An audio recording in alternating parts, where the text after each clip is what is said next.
morning to all adults present here. We, the Natalis Eternus Group, is presenting today's Christmas celebration. Before we begin, I welcome Father to light the candle and inaugurate this Christmas celebration.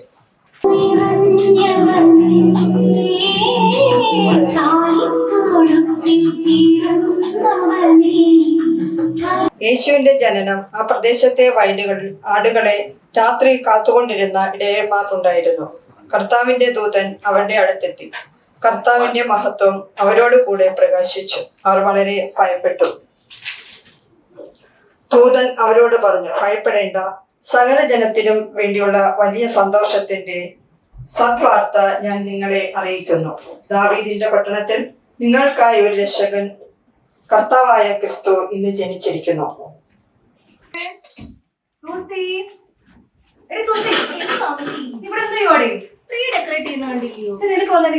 സഹായിക്കാവോ? ആഹാ, ഞാൻ ഗ്രൂപ്പിലെ video ഉണ്ടായിരുന്നല്ലോ. മുട്ട വറക്കുന്നത്, നാരങ്ങ പിഴിയുന്നത്, മുളക് ബജി ഉണ്ടാക്കുന്നത്, ഇതെല്ലാം നിനക്ക് അറിയാലോ.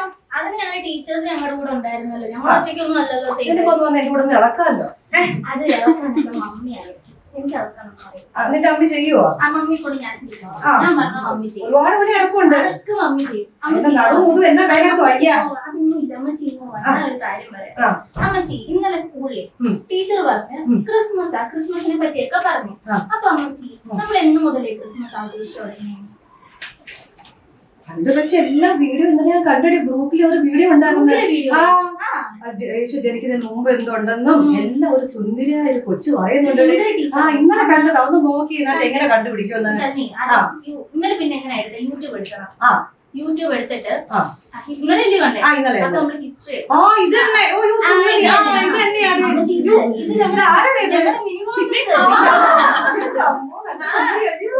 നമസ്കാരം കൂട്ടുകാരെ, ബ്രൂക്ക്ലിൻ നാഷണൽ സ്കൂളിന്റെ യൂട്യൂബ് ചാനലിലേക്ക് നിങ്ങൾക്ക് ഓരോരുത്തർക്കും സ്വാഗതം.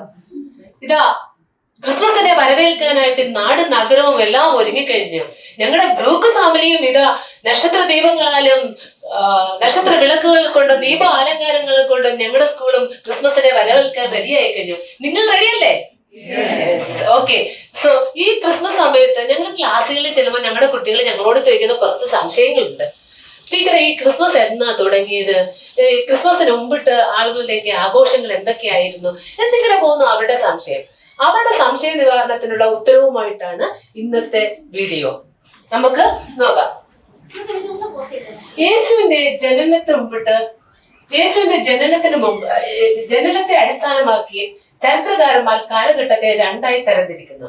യേശുവിന്റെ ജനനത്തിന് മുമ്പിട്ടുള്ള കാലഘട്ടത്തെ BC എന്നും അല്ലെങ്കിൽ ബിഫോർ ക്രൈസ്റ്റ് എന്നും, അതിന് യേശുവിന്റെ ജനനത്തിന് ശേഷമുള്ള കാലഘട്ടത്തെ അനോ ഡോമിനി അല്ലെങ്കിൽ in the year of the Lord എന്നും ഇങ്ങനെ രണ്ടായി തരംതിരിക്കുന്നു.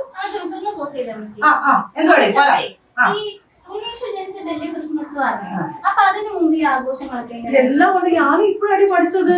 ഈ നിന്റെ ഗ്രൂപ്പ് നല്ല വീഡിയോ നോക്ക്. ഇത് നോക്ക്, എപ്പോഴും വീഡിയോ ഗെയിമും കളിച്ചോണ്ടിരിക്കുക. ഇടയ്ക്ക് ഇതൊക്കെ നോക്കണം.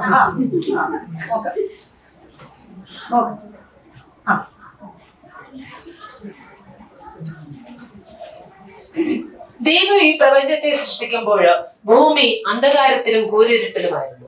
അന്ധകാരത്തിലും കൂരിരുട്ടിലുമായ ഈ പ്രപഞ്ചത്തെ രക്ഷിക്കുവാനായിട്ട് ഒരു വെളിച്ചം ഉയർന്നു വരുമെന്ന് ജനങ്ങളുടെ ഇടയിൽ ഒരു വിശ്വാസം ഉണ്ടായിരുന്നു. കാരണം പ്രവാചകന്മാര് ഒരു മിശിഹായുടെ അല്ലെങ്കിൽ ഒരു രക്ഷകന്റെ ജനനത്തെ പ്രവചിച്ചിരുന്നു. ഇനി നമുക്ക് യേശുവിന്റെ ജനനത്തിന് മുമ്പിട്ട് എന്തൊക്കെയായിരുന്നു ആഘോഷങ്ങൾ എന്ന് നോക്കാം. യേശുനാഥന്റെ ജനനത്തിന് മുമ്പ് ഇസ്രായേൽ ജനം ആചരിച്ചിരുന്ന ഒരു തിരുനാളാണ് പുൽപ്പില്ലാത്ത അപ്പത്തിന്റെ തിരുനാൾ. അടിമത്തത്തിൽ നിന്ന് മോചനം നേടിക്കൊണ്ട് ഈജിപ്തിൽ നിന്ന് പുറത്തു വന്ന ദിവസത്തെയും കർത്താവിന്റെ ശക്തമായ കരത്താൽ വിമോചനം നേടിയ ദിവസത്തെയും ഓർക്കുവാനായി ഇസ്രായേൽ ജനം തലമുറ തോറും ഈ തിരുനാൾ ആചരിച്ചിരുന്നു. ഹാർവസ്റ്റ് ഫെസ്റ്റിവൽ ക്രിസ്തുമസിന് യേശുവിന്റെ ജനനദിനമായി ആഘോഷിക്കുമ്പോഴും ലോകത്തിന്റെ പല ഭാഗങ്ങളിലും വിളവെടുപ്പ് ഉത്സവങ്ങൾ ആഘോഷിച്ചിരുന്നു. BC കാലത്ത് യൂറോപ്പിലെ അവസാന കാലം ഡിസംബർ മാസം അവസാന കാലത്തോടെ വിളവെടുപ്പ് ഉത്സവമായി ആഘോഷിച്ചിരുന്നു. കിട്ടുന്ന കാലത്ത് യഹൂദരുടെ ആഘോഷമായിരുന്നു കൂടാരത്തിരുന്നാൾ. 40 വർഷം മരുഭൂമിയിൽ യാത്ര ചെയ്തപ്പോൾ ദൈവത്തിന്റെ സംരക്ഷണം ഉണ്ടായിരുന്നതിന്റെ അടയാളമാണ് കൂടാരം. ഇലകളും മരക്കൊമ്പുകൾ കൊണ്ടും വഴിയോരങ്ങളും മുറ്റങ്ങളും അവർ അലങ്കരിച്ചിരുന്നു. വ്യക്തിശുദ്ധീകരണത്തിനും പാപപരിഹാരത്തിനുമായി പ്രാവിനെയും ആടിനെയും സമർപ്പിച്ചിരുന്നു. നമ്മൾ ഈ ക്രിസ്മസ് ട്രീയും പിന്നെ ഈ പൊയ്പൂടും സ്റ്റാറും പിന്നെ ഈ ഏഞ്ചൽസും നമ്മൾ ഈ കേക്കൊക്കെ എന്തിനാ ആവശ്യമുണ്ടാകും? എല്ലാത്തിനും ഇതിനകത്ത് മറുപടി കൊണ്ടുവന്നു. ക്രിസ്മസ് ട്രീ ക്രിസ്മസ് ആഘോഷത്തെ പ്രതിനിധീകരിക്കുന്നു. ഇത് നമ്മുടെ ഐക്യത്തെയും സന്തോഷത്തെയും സ്നേഹത്തെയും സൂചിപ്പിക്കുന്നു. ഈ ക്രിസ്മസ് ട്രീയിൽ കാണപ്പെടുന്ന ലൈറ്റുകൾ ഇരുട്ടിന്മേൽ പ്രകാശത്തിന്റെ ജയത്തെ സൂചിപ്പിക്കുന്നു. എല്ലാവരും ചേർന്ന് ക്രിസ്മസ് ട്രീ അലങ്കരിക്കുമ്പോൾ ഈ ആഘോഷത്തിന്റെ സന്തോഷം വർദ്ധിപ്പിക്കുന്നു. അങ്ങനെ ക്രിസ്മസിന്റെ മൂല്യങ്ങളായ പങ്കിടൽ, ഐക്യം, സന്തോഷം എന്നിവ നമ്മളിലേക്ക് എത്തിക്കുന്നു.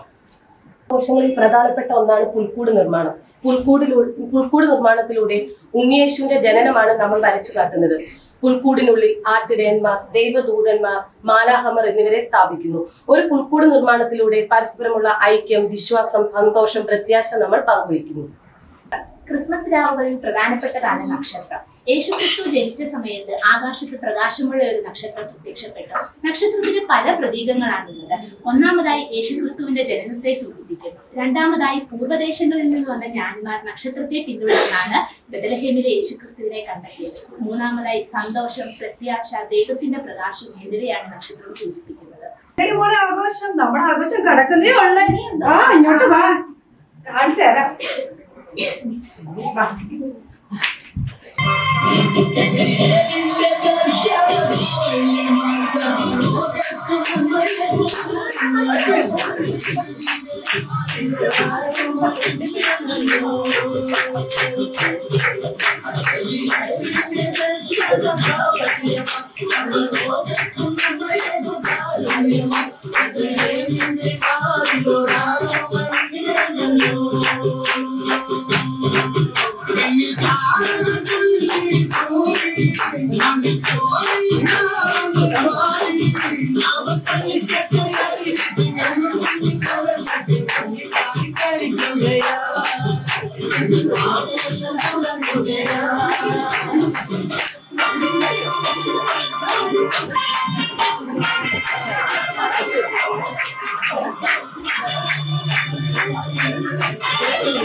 മാസ് എന്നാണ് ക്രിസ്മസിന് കൊടുത്തിരിക്കുന്ന ഒരു നിർവചനം. പാപികളായ മനുഷ്യർക്ക് വേണ്ടിയിട്ട് ക്രിസ്തു യാഗമായി തീർന്നു എന്നാണ് ആ വാക്കിനർത്ഥം. ഈ ക്രിസ്മസ് ആഘോഷം നമ്മളെ ഓർമ്മിപ്പിക്കുന്നത് ക്രിസ്മസിന്റെ ത്യാഗത്തിന്റെയും സ്നേഹത്തിന്റെയും പങ്കിടലിന്റെയും മഹത്വത്തെ കുറിച്ചാണ്. ഈ ആഘോഷവേള ഒരു ചെറിയ ചിരി, ഒരു ചെറിയ സഹായം, ഒരു ചെറിയ സഹായഹസ്തം, ഇതൊക്കെ നമ്മളെ ഓർമ്മിപ്പിക്കുന്നു. ഈ ബ്രൂക്ക് ഇന്റർനാഷണൽ സ്കൂൾ ഫുഡ് ഫെസ്റ്റിലൂടെയും ചാരിറ്റിയിലൂടെയും പലതവണ അത് തെളിയിച്ചിട്ടുള്ളതാണ്. ഈ ആഘോഷവും നമ്മൾക്ക് ഓരോരുത്തർക്കും ഒരു ചെറിയ സഹായം മറ്റുള്ളവർക്ക് വേണ്ടി നേടുവാനായിട്ട്, മറ്റുള്ളവർക്കൊരു തണലായിട്ട് മാറുവാനായിട്ട് സഹായിക്കട്ടെ എന്ന് ആശംസിച്ചുകൊണ്ട് ഈ വീഡിയോ ഇവിടെ നിർത്തുന്നു. നിങ്ങൾക്ക് എല്ലാവർക്കും ഈ വീഡിയോ ഇഷ്ടമായെങ്കിൽ ലൈക്ക് ചെയ്യുക, ഷെയർ ചെയ്യുക.